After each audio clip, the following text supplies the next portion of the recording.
This time last year, Utah was one win away from cracking the top 10 in the AP poll. Check this out.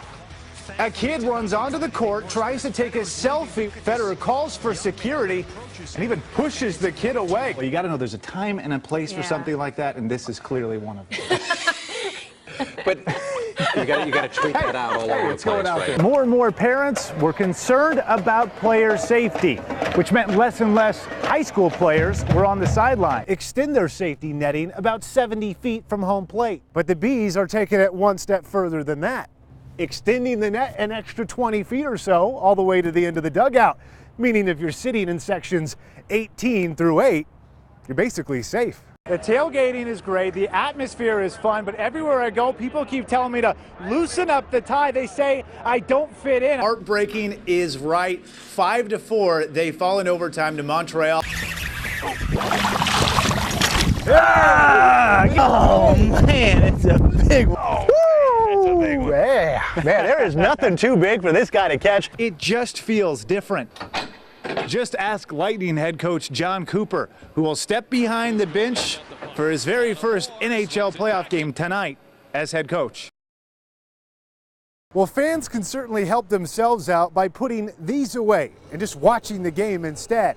But in case you or maybe your kid doesn't listen, the team has got you covered, literally. It's cutting-edge technology, and it's going up at Smith's Ballpark. There's a lot of more technical things besides just, throwing up a couple screws in a net. Craig Williams with the Salt Lake Bees says the wheels have been in motion for this new addition for a few months, but last weekend's incident only solidifies the need.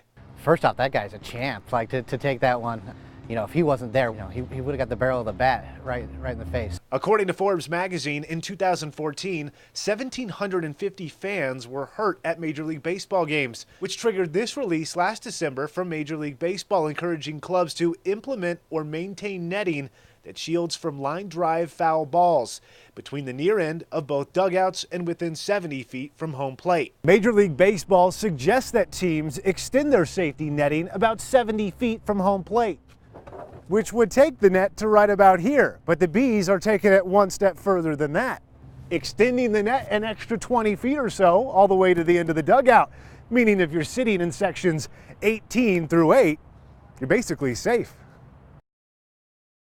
To save the fans from a potential pounding means additional fans may now have an obstructed view. But Williams says this new net will be even thinner than the last one and a barely visible barrier between fans and the action. The team says the old net will be down and the new one up in time for the spring training exhibition game against the LA Angels in less than 2 weeks. In Salt Lake City, Jeff McAdam, Fox 13 News, Utah. Every 4 years, they come together and go crazy.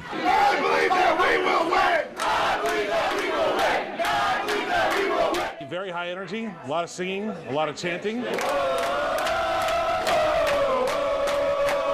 of people just showing their love for the country. Come on, US, score a goal, and it is very simple. Put the ball into the net, and we'll go freaking mental. In the crowded cheering and celebrated chaos, one man almost goes unnoticed. That's Jerry Green and his wife Danielle. He's the father of Tampa's own Julian Green, the youngest player on the United States soccer team. We're under the radar, we try to fly under the radar. It's awesome. It's going to be great. I really hope that Julian Green can get in the game and score a goal. Go US, score a goal. The support that they have for Julian, it's wonderful.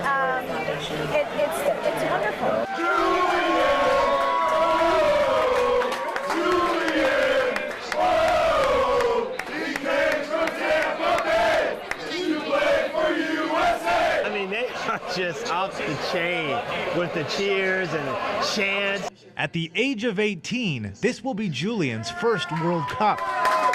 But his dad and his extended family are confident he'll be anything but green. In Tampa, Jeff McAdam, Bright House Sports Network.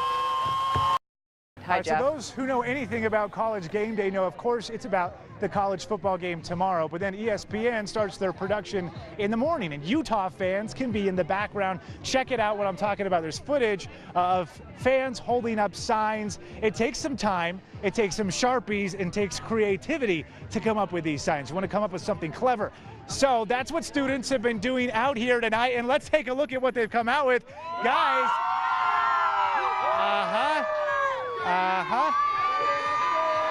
very nice, I like it. Okay, now what is the most creative sign you think you got? I kind of think hers has got to be the most creative. No points for you. Yes. The Seinfeld reference, very nice. Seinfeld fans, yep. I like it. Well, thank you guys. And now these are all very creative, but I want to point out one that I think maybe even slightly more creative. Walk with me, I know, very good. This one, oh my goodness, very interesting. A young woman smelling her armpit. Gal stinks, it reads. Tell me, what is behind this story? So at the Michigan game, I was caught on TV smelling my armpit, became an internet sensation. So I thought College Game Day was the perfect time to make reference to that Michigan game, and I put a Cal logo in my armpit because Cal stinks. I like it, and I think we have that clip. If we're not already rolling it, let's take a look. Walk me through this. When did you first find out, and how embarrassed were you? So I was after the football game, I was walking home, and I kept getting all these texts from my friends that I was all over the internet, and I didn't know why until then, and I thought it was hilarious. A little embarrassing, but mostly hilarious. Very good. And your boyfriend, who is this poor guy sitting next to you, still stuck with you through all that. And I like your sign, too. Can we take a look at that? Oh, hey! Oh, yeah. We didn't totally place that there ourselves. They're just big Fox 13 fans, guys. Very good. Well, both you guys, I hope to see these on TV tomorrow. Thanks for having us out. Big game day tomorrow. We'll be out here having fun with the students until then. Hope, Bob.